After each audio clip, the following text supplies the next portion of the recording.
부동산에 대한 모든 궁금한 사항을 쉽게 풀어주는 부동산 SOSTV의 김필입니다.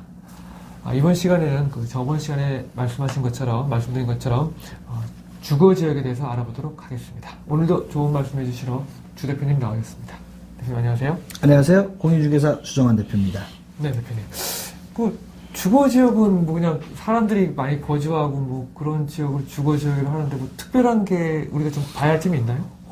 맞습니다. 일반적으로 사람들이 유동이 많이 다니는 곳은 상업지역, 상가점포가 많은 곳은 상업지역, 그냥 공장에 혼재되어 있는 곳은 공업지역, 그리고 주택, 사람들이 거주하는 지역은 그냥 주거지역으로 편히 생각하시면 됩니다. 그렇지만은 앞서서도 말씀드렸다시피 상업지역도 세분화가 되어 있고요. 공업지역도 세분화가 되어 있고 주거지역 또한 또 세분화가 되어 있습니다.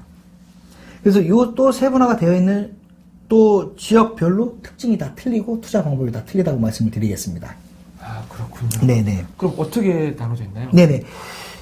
일단은 지금 김 PD님은 아파트 몇 층에 거주하시죠?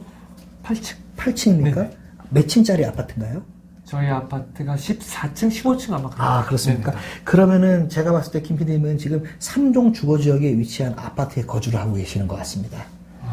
이 세분화가 일반 주거지역 중에 1종, 2종, 3종 주거지역 세분화로 나뉩니다. 종이 높을수록 높은 건물을 지을 수 있는 동네라고 보시면 되겠습니다. 그래서 흔히들 우리가 살고 있는 동네에서 아파트가 있는 지역은 3종 주거지역이라고 생각하시면 될 것 같습니다. 왜냐? 1종, 2종, 3종이 왜 중요하냐면은 이 종이 바뀌면서 부동산에 대한 값어치가 많이 상승을 합니다. 되게 그냥 단층짜리 주택이 있는 동네보다 아파트가 브랜드 있는 아파트가 있는 그 지역이 가격이 많이 올라가듯이 그 동네 안에서도 1종, 2종, 3종으로 나눠져 있는데요. 이 종이 높을수록 더 좋은 주거지역이라고 보시면 되겠습니다. 물론 종이 높을수록 좀 투자 금액이 더 많이 소요는 됩니다. 그리고 1종, 2종, 3종 주거지역 외에 준주거지역이라는 곳이 있는데요. 요거는 상업지역으로 가기 전에 이제 주거지역 중간 단계입니다. 솔직히 주거지역 중에서는 가장 좋은 주거지역이라고 말씀을 드리겠습니다. 만약에 내가 어떤 부동산을 투자를 하는데 같은 가격입니다. 1종 주거지역, 2종 주거지역, 3종 주거지역, 준주거지역에 같은 가격의 부동산이 나왔다고 하면은 저는 준주거지역의 부동산을 사시는 것을 추천을 해드리겠습니다. 왜냐하면은 상업지역의 옆에 바로 위치하고 있는 곳이 보통 되게 준주거지역입니다. 그러면 이 상업지 지역을 나중에가 활성화가 될 때는 이만큼 값어치는 훨씬 더 올라간다고 보시면 될 것 같습니다. 네. 아까 말씀하신 준주거지역이라는 게 혹시 1층에 상가가 있고 2, 3층부터 계속 주택으로 쓸 수 아닙니다. 아닌가요? 일반 주거지역, 이 1종 주거지역은요, 4층 이하 건물만 질 수가 있습니다, 법적으로요. 그리고 2종 주거지역은 7층 이하 이제 건물을 질 수가 있는데요. 그 외에 이제 더 높게 짓는 거는 3종 주거지역이라고 보시면 됩니다. 우리가 이제 소위 말하는 이면도로라고 하죠. 골목길 이제 주택가 이면도로는 보통 2종 주거지역이라고 보시면 되겠습니다. 그래서 거기에는 주택도 있고요, 상가주택도 있고요, 이제 또 어떤 원룸도 있고요, 많이 있습니다. 이제 여기서 이제 더 세분화 지역으로 말씀을 드리면은 이제는 이제 주거지역의 수익성 부동산이랑 연결이 돼서 이제 한번 말씀을 드리도록 하겠습니다. 이 주거지역 안에 우리가 이제 어떤 부동산을 투자를 하기 앞서서 부동산 포트폴리오를 세웠고 우리가 이제 지역 선정도 했고 자금 계획도 다 세웠습니다. 여기 이제 우리가 이제 주거지역 일반적으로 많은 분들이 투자를 하시는 건 주거지역입니다, 솔직히.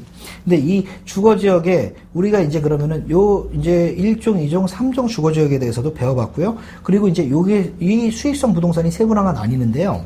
보통 건물은 우리가 투자하시는 물건은 다 한 이 정도 선입니다. 원룸, 오피스텔, 지식산업센터, 옛날에는 아파트형 공장이라 그랬습니다. 지식산업센터, 오피스 건물, 그리고 상가주택, 빌라, 다가구, 고시텔. 한 이 정도 10개가 안 되는 이 정도인데요. 주거지역에 이제 투자를 하시는 물건이요. 여기 이제 큰 테두리로 말씀을 드리면은 가장 중요한 거는 여기서 이 주거지역을 투자를 하실 때, 김 PD님은 이 주거지역의 오피스텔에 투자를 하실 때 어떤 거를 유의해서 보시죠?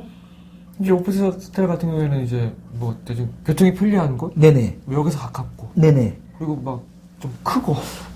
맞습니다. 예. 교통이 가장 중요합니다. 지금 우리가 주거지역에 이 한 7, 8가지의 어떤 물건을 투자하신다고 할 때는요, 가장 중요한 거는 교통이 좋고 그리고 요즘은 주차가 잘 되는 부동산 물건이 상당히 좋습니다. 자, 일단은 우리가 기본적인 상식으로 지하철 가까운 역세권은 더 비쌀 수밖에 없습니다. 그만큼 부동산에서 교통은 상당히 중요한 문제라고 보시면 되겠습니다. 요즘은 이제 주차도 가장 중요한 부분인데요. 요 건물들을 일단 투자를 할 때 가장 중요한 거는 일단 이 내가 투자할 대상의 주변 경쟁 부동산 대상 물건의 공실률을 한번 체크를 하셔야 됩니다. 이게 가장 중요한 문제인데요. 우리가 부동산 투자를 해서 이 부동산을 우리가 투자를 하는 이유는 이 수익성 부동산에 수익이 발생을 해야 됩니다. 수익성 부동산에 우리가 부동산에 투자를 했는데 수익이 발생하지 않는다고 하면은 이건 수익성 부동산이 아니고 잘못된 투자일 수밖에 없습니다. 그러다 보니까 우리가 이 수익성 부동산에 투자를 하면서 수익이 발생하기 위해서는 가장 중요한 거는 교통이라던가 주차를 지금 이제 확인을 했는데 여기서 교통 주차를 확인하고 그 다음에 중요한 거는 공실률입니다. 내 건물 공실률뿐만 아니라 내가 원하는 건물 공실률뿐만 아니라 내 주변의 공실률까지 체크를 하셔야 된다는 얘기입니다. 자, 일례로 이런 겁니다. 대학교 앞에 있는 원룸이라던가 오피스텔은 수익률이 상당히 좋습니다. 그렇지만 요 대학교 방학 때는 기간이 빕니다. 대학교 전체가 다 쉽니다. 그러면 이거에 대해서 그럼 학생들이 이 학기 중에만 수익률이 발생한다는 요거를 유념을 하셔야 됩니다. 그러니까 대학교 있는 오피스텔들은 대개 조금 1년 안에 계약을 하는 게 많이 있습니다. 그냥 2년 계약이라기보다는요. 이런 거를 유의점을 이제 생각을 하셔야 되고요. 근데 대학교 주변에 요 또 새로운 오피스텔이라든가 원룸 부동산 물건이 많이 생기면은요. 교통이 편리하고 주차가 잘 되는 물건이 생긴다고 하면은 일단은 수요와 공급 법칙에 의해서 내가 수요가 많으면은요. 수요가 많으면은 이 공급이 적고 수요가 많으면 가격이 당연히 올라가겠죠. 근데 공급이 많아지면은 이 가격이 떨어질 수밖에 없습니다. 이 얘기는 뭐냐면은 주변에 나의 경쟁 상대 건물이 많이 생긴다고 하면은 여기에 맞춰서 트렌드에 맞춰서 빨리빨리 이거를 변화를 주고 캐치를 해야 된다는 얘기입니다. 안 그러면은 나의 수익률이 떨어질 수밖에 없다는 겁니다. 이게요. 그러다 보니까 가장 중요한 거는 이 공실률인데요. 공실률이랑 그리고 일단은 이 주택 지역에 주거 지역에 물건을 투자를 하실 때 자, 교통 주차 어떤 공실률이 어느 정도 해결이 됐다고 하면은 이 물건을 투자를 했습니다. 이 물건을 아무리 내가 수익성 물건이라고 해도 중장기적으로 가져가신다 하더라도 이 주변의 상권 트렌드 그리고 주변의 이 부동산 환경 트렌드를 꼭 계속 한 1년에 한 번씩은 체크를 하셔야 된다는 얘기입니다. 네. 그렇게 해서 전체적인 이 수익성 부동산 자체도 한 3년 정도가 지나면은 이 부동산에 대한 포트폴리오를 다시 작성을 하셔야 됩니다. 그래서 아무리 수익성 부동산이라 하고 내가 이거를 중장기적으로 나는 투자를 했다고 하더라도 3년에 한 번씩 항상 이 부동산 포트폴리오 계획을 다시 세우시고 다시 또 재정비를 하시고 다시 투자에 유념을 하셔야 된다는 얘기입니다. 아, 그렇군요. 네네. 보통 생각하기에 그냥 주거 지역이니까 뭐 그냥 사람이 거주하는 지역이니까 그냥 어떻게든 돌아갈 것이다 생각했는데 네네. 대표님 말씀 들어보면 항상 트렌드라는 게 있기 때문에 네네. 어떻게 바뀔지 모르기 때문에 투자를 할 때는 수익성을 따질 때는 항상 뭐 아까 말씀 3년? 1년? 3년 이렇게 저는 일단은 뭐 네. 중장기적 부동산이라고 하면은 3년이라고 말씀을 드리는데 굳이 3년이 아니더라도 한 1년마다 이렇게 꼭 체크는 해보셔야 되는 거는 맞는 얘기입니다. 일단은 주변의 트렌드를 그러니까 이제 어떤 좀 뭐 법적으로 뭐 어려운 경제 용어라고 하면은 뭐 상권의 뭐 리사이클링 형성을 뭐 꼭 체크해야 된다라고 하는데 그냥 우리는 뭐 이런 거는 너무 어렵고요. 이렇게 그냥 한번 보세요. 그냥 내가 투자한 부동산 물건을 한번 월요일 저녁에 한번 그 주변을 둘러보시고요.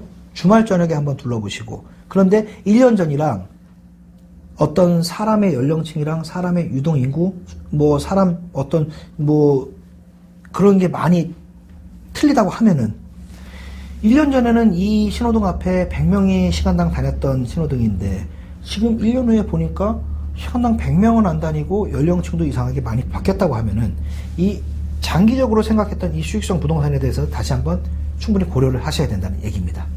아, 그렇군요. 네네. 트렌드를 먼저 읽어야 되고 예. 준비를 해야 된다는 말씀이시죠? 네네네. 아, 네. 알겠습니다. 자, 대표님 말씀 요약해 보면은 이제 주거 지역도 그냥 우리가 그냥 거주하는 그런 부분에서는 눈여겨보실 것이 아니라 유동인구라든지 트렌드라도 꾸준히 계속 살피는 그런 것들이 굉장히 중요하다고 말씀하셨는데요. 자, 다음 시간에는 또 다른 부동산에 대한 유익한 정보로 얘기 나눠보도록 하겠습니다. 대표님 오늘 말씀해 주셔서 감사합니다. 네, 감사합니다.